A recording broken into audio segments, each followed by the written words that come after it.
शामी साहब, हमें पता है बदतरीन दुश्मन चाहे इसराइल हो या चाहे भारत हो, और भारत ने इसराइल के साथ मिल के मार्का हक में जो कुछ किया, वो तो ज़ाहिर है हम भुला नहीं सकते किस तरह से जो है वो ड्रोन टेक्नोलॉजी का इस्तेमाल किया गया।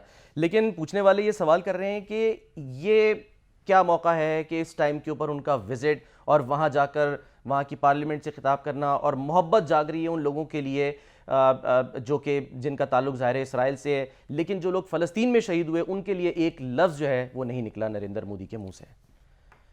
देखिए, एक तो बड़ी सीधी सी बात है, दुश्मन का दुश्मन दोस्त होता है। तो पाकिस्तान जो है वो भारत की आंख में भी खटकता है और इसराइल की, तो इसकी दुश्मनी में दोनों करीब हैं और दोस्ती की पींगें बढ़ रही हैं। इब्तदा में तो जब इसराइल कायम हुआ है तो उस वक्त तो जो इंडिया की लीडरशिप थी, कांग्रेस और पंडित जवाहरलाल नेहरू और महात्मा गांधी, वो तो उस वक्त इसराइल को के हक में नहीं थे। अच्छा, फ़लस्तीन की तकसीम के हक में नहीं थे। ठीक। इंडिया ने अपना वोट भी यूएनओ में उसके खिलाफ दिया, ठीक। और इसराइल को तस्लीम भी नहीं किया। सही है। और इसराइल को जब यूएनओ का मेंबर बनाने की बात हुई, उसके खिलाफ वोट दिया। अच्छा। और वो जो खारजा पॉलिसी लेके चल रहे थे, वो अरबों से ताल्लुकात बेहतर करना चाहते थे और एक गैर जानबदार ममालिक का ब्लॉक बनाना चाहते थे और उसके लिए सरगर्दा थे। तो उन्होंने इसराइल के जो इब्तदाई दौर है आज़ादी के बाद का बर्र सगीर की, तो इसराइल के और भारत के दरमियान ताल्लुकात जो हैं वो खुशगवार नहीं थे। अच्छा, तो फिर ये पींगे कब लेकिन से फिर बढ़ना शुरू हुई दोस्तियां? आहिस्ता आहिस्ता अरब मुल्क जो हैं, कुछ जब वो पाकिस्तान की हमायत में ज़ाहिर के उन्होंने रहना था, जब पाकिस्तान से तनाज़े का आगाज़ हुआ तो फिर इंडिया और इसराइल जो है उनमें क़ुर्बत पैदा हुई। सही। 1950 में ही इन्होंने इसराइल को एक तरह से तस्लीम कर लिया था। अच्छा। और कौंसल खाना भी एक कायम हो गया था इंडिया में इसराइल का। लेकिन जो बाकायदा सफारती ताल्लुकात हैं वो 1992 में कायम हुए। 92 में। सही है। और फिर नरेंद्र मोदी के दौर में तो फिर एक गर्म जोशी नई पैदा हुई है। अब भी अगरचे के नरेंद्र मोदी जब गए हैं तो उस पर जो कांग्रेस है उसने तनकीद की है और भारत के अंदर भी इसके खिलाफ आवाज़ उठी है। लेकिन अब बात बहुत आगे निकल चुकी है। अच्छा। 1971 की जंग जो थी उसमें ये मुक्ति बहनी जो है उसको ट्रेन करने के लिए भी इसराइल ने किरदार अदा किया था। सही।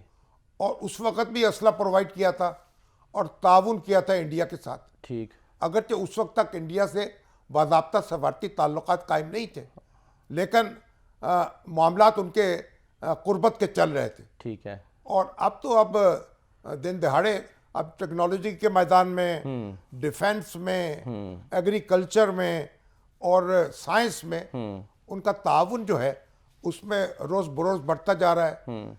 इसराइल का एक बहुत बड़ा ट्रेड पार्टनर है इंडिया।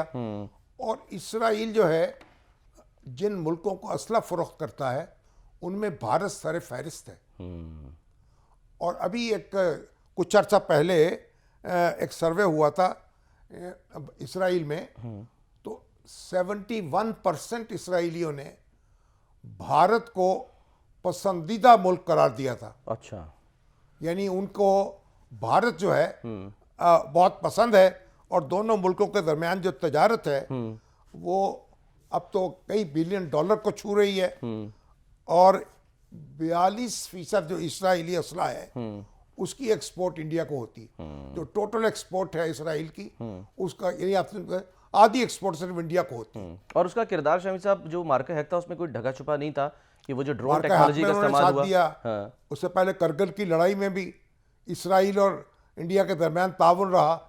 और अब तो दोनों खुल्लम खुल्ला वो एक दूसरे के साथ खड़े हैं। और फ़लस्तीन के साथ जो हुआ और गज़ा में जो कुछ हुआ उस पर इंडिया जो है वो घुंघनियां डाल के बैठा रहा है मुंह में, जी हाँ। और आज भी उन्होंने एक लफ्ज नहीं कहा उस कत्लेआम के बारे में जो रवा रखा गया गजा में। हमास के हमले का दर्द जो है ना वो बहुत ज़्यादा महसूस हो रहा है नरेंद्र मोदी को वहाँ जाके। और अब उन्होंने कहा है कि गोया एक नया वो ब्लॉक बना रहे हैं पाकिस्तान के खिलाफ। अब ईरान से भी उनके ताल्लुकात जो हैं वो कशीदा हो रहे हैं इंडिया के, और इसराइल के साथ तो अब वो बहुत कुर्बत का ताल्लुक उनका होगा, और वो पाकिस्तान पर दबाव बढ़ाने की कोशिश करेंगे। शामी साहब, दूसरी तरफ हम ये देख रहे हैं कि जो ईरान अमेरिका मुज़ाकरात हैं उसका तीसरा राउंड जो है वो शुरू हो गया है, जैसे कि हमने तस्वीर भी दिखाई, खबर भी दी कि मामला जो हैं वो चल पड़े हैं। अच्छा, आप इस मुआहदे का मुसव्विदा जो है उसकी कुछ खदोखाल ज़ाहिर ज़राए से ही कह लें, क्योंकि वो इसराइली मीडिया जो है वो अरब सफारतकार की गुफ्तगू को कोट कर रहा है, और वो ये कह रहा है कि जी जो मुबैना मुसव्विदा है इसके मुताबिक ईरान ने जौहरी अफसूदगी 60 से कम करके 3.6% तक करने की पेशकश की है, और साथ ही उसने अफजूदगी 7 साल तक मुअत्तल रखने की पेशकश की है, जबकि अमेरिका जो है वो 10 साल का मुतालबा करे कि आप 10 साल तक इसको मुअत्तल जो है वो रखें। अच्छा, और इसराइली मीडिया ये भी कह रहा है कि अमेरिका फ़िलहाल जो है वो सिफर अफजूदगी का मुतालबा नहीं कर रहा कि आप इसको बिल्कुल ज़ीरो कर दें। अब ज़रा मैं आपको सुनाना चाहता हूँ कि अब्बास इराक़ची साहब जो कि ज़ाहिर वज़ीर ख़ारजा ईरान के, उन्होंने इंटरव्यू दिया है, उसमें उन्होंने क्या कहा है कि किस चीज़ पर सिर्फ बात हो रही है, ज़रा वो उन्हीं की ज़बानी देखते हैं। शामी साहब, वो ज़ाहिर है वो ये तो कह रहे हैं कि हम भूले नहीं हैं जो ज़ख्म हमें अमेरिका ने दिए हैं, लेकिन इसके बावजूद जो है वो मुज़ाकरात हो रहे हैं। तो अब दोनों की शामी साहब रेड लाइंस क्या हैं, यानी कि ये मामला कहाँ पर मुंतज हो सकता है मुमकिन तौर पर? देखिए, ईरान ने एक बात बिल्कुल वाज़ेह तौर पर कही है कि वो एटम बम बनाने का इरादा नहीं रखता। जी हाँ, और ये रहबर जो हैं उन्होंने ये उन्होंने क्लियर कहा की हुई है बात कि ये हमारा कोई हिकमत अमली का मामला नहीं है, ये कोई सियासी बयान नहीं है, ये कोई वक्ती बहरान टालने की बात नहीं है।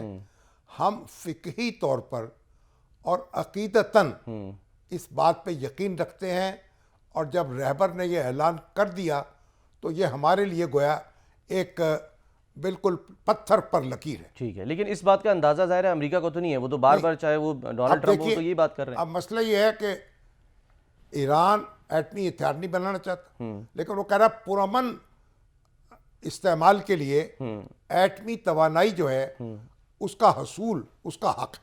ठीक है।